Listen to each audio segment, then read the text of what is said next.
মেখেলা চাদৰ শাড়ী বম্বে শাড়ী গুজৰাটী শাড়ী লাগিব নেকি? এটা নতুন সপোনৰ জন্ম হৈছিল এখন বাঢ়নীৰ পৰা। নমস্কাৰ, মই বিশ্বজিৎ গগৈ সকলোকে অসমীয়া পাকঘৰ পেজটোলৈ স্বাগতম জনাইছোঁ আৰু আছামিজ ইভেণ্ট ফুড ইউটিউব চেনেললৈ স্বাগতম জনাইছোঁ।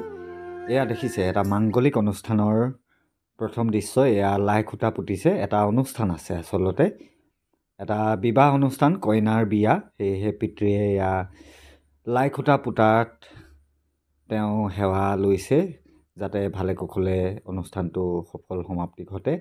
আৰু তাৰ লগতে এয়া ময়ো সেৱা লৈছোঁ। আপোনালোকে হয়তো ভাবিছে কিয় লৈছোঁ। আচলতে মই ক'লোৱেই নহয়, এটা সপোন। সেই সপোনটোৰ বাবেই এইবাৰ আমি আহিলোঁ তিনিচুকীয়ালৈ। দেখি হয়তো অলপ অলপ গম পাইছে জনাওক। এয়া আমি বস্তু লৈ আছোঁ।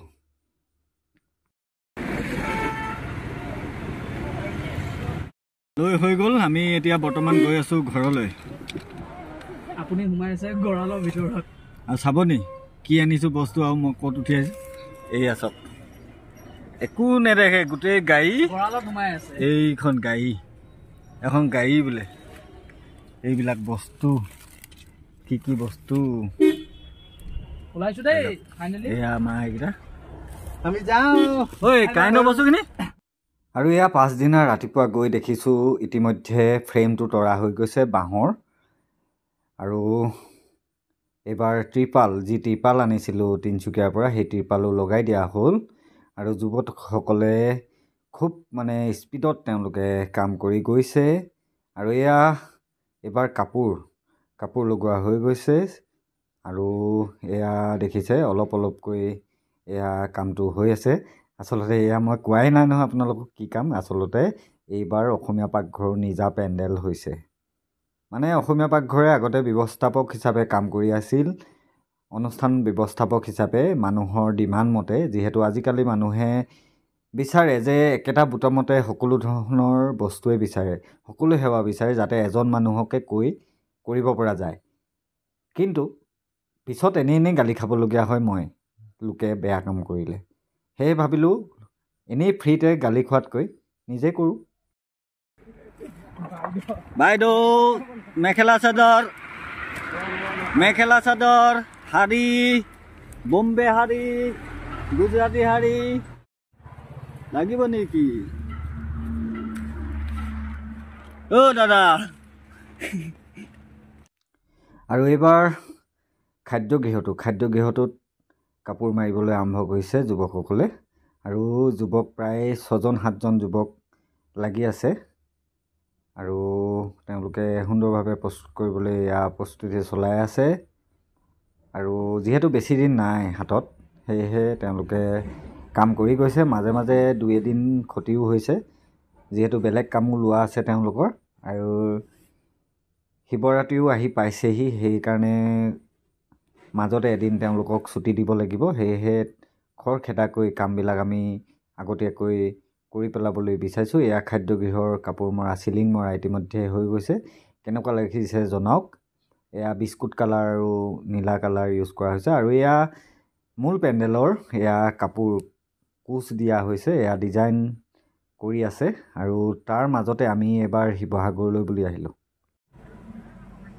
আহিছোঁ শিৱসাগৰলৈ আহিছোঁ। শিৱৰাত্ৰি চাবলৈ বুলিয়েই নহয়, শিৱৰাত্ৰিও চাম, কিন্তু তাৰ লগতে বস্তু এটা নিবলৈ আহিছোঁ। দেখি ভাবিছে চাগে কি এখন ব্লেকবৰ্ডত কিবা হাতেৰে লিখি থৈছে বুলি। চাই থাকক। আৰু এইবাৰ পাছদিনা এয়া মামাৰ স্কুটিত পূৰা বস্তু লৈ কাপোৰ লৈ, পেণ্ডেলৰ কাপোৰ লৈ এয়া যাবলৈ লৈছোঁ। আজি ফাইনেল কাম আছে। আমি প্ৰায় কাম সম্পূৰ্ণ কৰিব লাগিব, ডিজাইন দিব লাগিব। আৰু এয়া ডিজাইনৰ একেবাৰে শেষ পৰ্যায়ত উপনীত হৈছে। এয়া কৰি আছে কামসমূহ। এয়া খৰখেদাকৈ তেওঁলোকে এয়া মাৰি আছে। আৰু এয়া ঘণ্টাৰ পিছত ঘণ্টা তেওঁলোকে কাম এনেকৈ কৰি গৈছে যুৱকসকলে। আৰু মই চাই আছোঁ, ভিডিঅ' কৰি আছোঁ। আৰু এয়া লাইটসমূহো লগাই দিয়া হৈছে। যি টুনি লাইট আছে, টুনি লাইটসমূহ সজাই দিয়া হ'ব। ভাবিছে চাগে আপোনালোকে কি হ'বগৈ আৰু কিনো হয় চাওঁচোন। কি হ'বগৈ আৰু কেনেকৈ বনাওঁ প্ৰথম বনাইছোঁ এবাৰ নিজেই কোনো ধৰণৰ অভিজ্ঞতা নাই আগতে কৰা আগতে বেলেগকহে দিছিলোঁ দায়িত্ব এবাৰ নিজে কৰিছোঁ কি হ'বগৈ আৰু কিবা এটা ওলাবগৈ মুঠতে চাই থাকক গালি নেপাৰিব বেয়া হ'লে আৰু এয়া পিছদিনা ৰাতিপুৱাৰ এয়া দৃশ্য এয়া পিছদিনা সম্পূৰ্ণ হৈ উঠিছে প্ৰায় আৰু এয়া পেণ্ডেলটো আৰু আজি জোৰোণো আছে সেয়েহে আজি এয়া অলপ সজাই দিয়া হ'ল আগদিনাই এয়া অৱশেষত জোৰোণো আহি পাবলৈ হ'ল আৰু এয়া কইনাই ফটো তুলিছে ফটোগ্ৰাফাৰো আমাৰ ব্যৱস্থাপনাৰ যোগেদি এয়া মোৰ বন্ধু বুলবুল মুমেণ্টছ ফটোগ্ৰাফ তেওঁলোকে আহিছিলে আৰু এয়া জোৰোণৰ বাবে আমি সজাই দিলোঁ চকীসমূহ আৰু এয়া মেটসমূহ পাৰি দিয়া হৈছে আজি আমি বাকী কাৰ্পেটসমূহ পাৰি দিয়া নাই যিহেতু লেতেৰা হৈ যাব নহ'লে কাইলৈ আৰু এয়া গেটৰ ডিজাইন কাম চলি আছে এয়া আমাৰ ভাইটিহঁতে কৰি আছে আৰু এয়া পল দেখিছে এয়া মাছ মাৰি খুৱাম মানে ৰিচিপশ্যনৰ দিনা বুলি ভাবিছে নেকি কি কৰিম চাওক এয়া দেখিলে সন্ধিয়ালৈ আমাৰ কাম হৈ গ'ল আৰু কেনেকুৱা লাগিছে জনাওক এয়া ভাইটিকেইটা অশেষ কষ্টৰ মূৰত দিনটো যুঁজি এয়া হ'ল আৰু আমাৰ লাইটমেনে এয়া ইলেক্ট্ৰিচিয়ানে সকলোবিলাক লাইট লগাই দিলে আৰু এয়া ফুলৰ কাম চলি আছে এইবাৰ ভিতৰ চৰাত যি কইনা বহা হ'ব আৰু আমি কাৰ্পেট পাৰিবলৈ ল'লোঁ এয়া নতুন কাৰ্পেট আনিছিলোঁ এয়া লগাই দিলোঁ আৰু এয়া মোৰ ফুলসমূহ এই পল দুটা আনিছিলোঁ যে সেইকেইটাত লগাই আছোঁ কি হ'ব চাব আৰু কেনেকুৱা লাগিছে জনাব এয়া লাইটসমূহ জ্বলাই দিয়া হৈছে সম্পূৰ্ণ হৈ উঠা নাই এতিয়াও আৰু এয়া ৰান্ধনীসকলো আহি পালেহি সন্ধিয়া সময়ত আৰু আমাৰ ৰান্ধনী ব্যস্ত হৈ পৰিছে আমাৰ ব্যৱস্থাপনাৰ যোগেদি অহা ৰান্ধনী আজি জোৰোণৰ খানাও বনাব তাৰ লগতে প্ৰাৰম্ভিক যিবিলাক কাম আছে সেইবিলাক কৰি লৈছে কাইলৈৰ বাবে এয়া চিকেন ফ্ৰাই কৰিছে ৰঙাকৈ তন্দুৰী ষ্টাইলত চিকেন ফ্ৰাই হ'ব আৰু এয়া দেখিছে গৰম তেলত চিকেন ফ্ৰাই কৰি আছে আৰু এয়া আমাৰ যি পলটো ডিজাইন কৰা পলটো হৈ গ'ল এয়া ওপৰলৈ উতুলি দিয়া হৈছে আৰু এয়া লাইট ভৰাই দিয়া হ'ব তাৰ মাজত এয়া এটা ডিজাইন কৰা হৈছে আৰু এনেকৈ দুটা পল দিয়া হ'ব আৰু ছাইডতো বুকে লগোৱা হৈছে আৰু কামসমূহ কৰি থকা হৈছে যিহেতু আজিয়ে দিন কাইলৈ ৰাতিপুৱা আমি ডেলিভাৰী দিবই লাগিব ৰাতিপুৱা 3-3:30 বজাত আৰু এয়া সকলোবিলাক কাম কৰি আছোঁ আমি আজি নিশাটো অলপ দেৰিয়ে হ'ব কাৰণ আগদিনাই আমি এইবিলাক কাম কৰিবলৈ অসুবিধা পাওঁ যিহেতু লেতেৰা হৈ যায় বেছি আগত যদি আমি কিছুমান কাম কৰোঁ আৰু ফুল চুল লগালেও ৰিস্ক থাকে ফুল চুল এৰুৱাই লৈ যায় বুলি আকৌ পিছদিনা যদি লেতেৰা পেতেৰা দেখায় আকৌনো হঠাতে ক'তনো পাম ফুলেই পাম বা কাৰ্পেটেই যদি লেতেৰা হৈ যায় ক'ত পাম সেয়েহে আমি মানুহ যোৱালৈ বাট চাই থাকোঁ মানুহ যাতে আগদিনাৰ যি অতিথিসকল আহে সেইসকল যোৱাৰ পিছতহে আমি কাম কৰোঁ আৰু এয়া নিশা প্ৰায় 12 বজাত এয়া যুৱকসকলে এয়া চকীৰ কভাৰ লগাই আছে চকীৰ কভাৰবিলাক আমি চি গ্ৰীণ কালাৰৰ আনিছোঁ আৰু পেণ্ডেলটো দেখিছে পেণ্ডেলটো কেনেকুৱা লাগিছে জনাওকচোন প্ৰথমবাৰৰ বাবে বনাইছোঁ কিবা ভুল থাকি যাব পাৰে আপোনালোকে প্ৰথম বুলি ক্ষমা কৰিব আৰু এয়া এটা লাইট কালাৰ দিয়া আছে বগা আৰু বিস্কুট কালাৰ ৰাতিপুৱা 4 বাজিব হ'ল আৰু আমি লগাই আছোঁ টেপ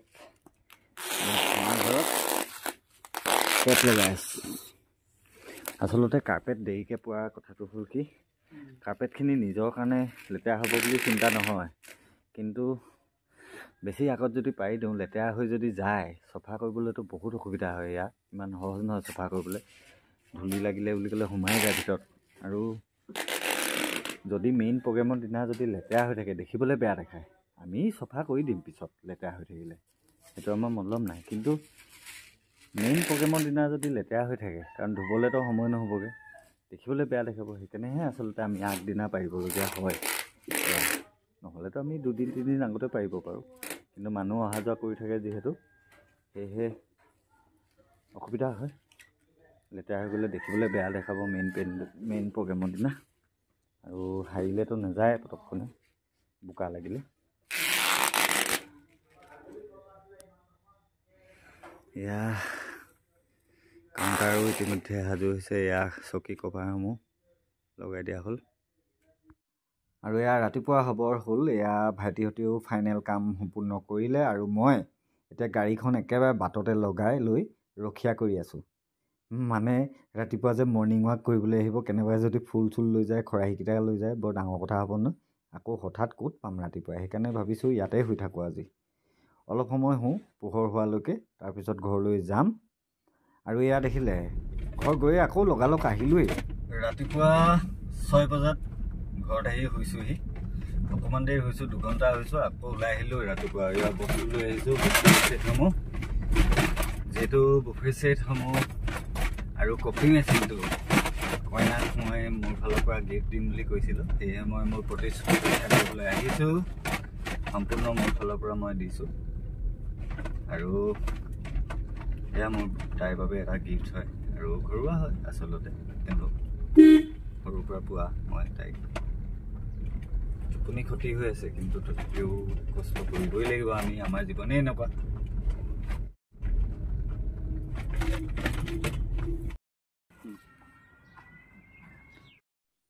আৰু এইবাৰ মেইন পেণ্ডেলটো চাওঁগৈ দিনত। আৰু এয়া কাৰ্পেট পৰা হৈছে, এখন কাৰ্পেট কম হৈছে, অলপ সময় পিছতে লগাই দিম। আৰু এয়া লেম্প এটা ওলমাই দিছোঁ আৰু জাপি কেইটামান লগাবলৈ আছে। আৰু এয়া ৰাতিপুৱা কোনো অহাই নাই। দিবলৈ আজি সন্দীপ আছে।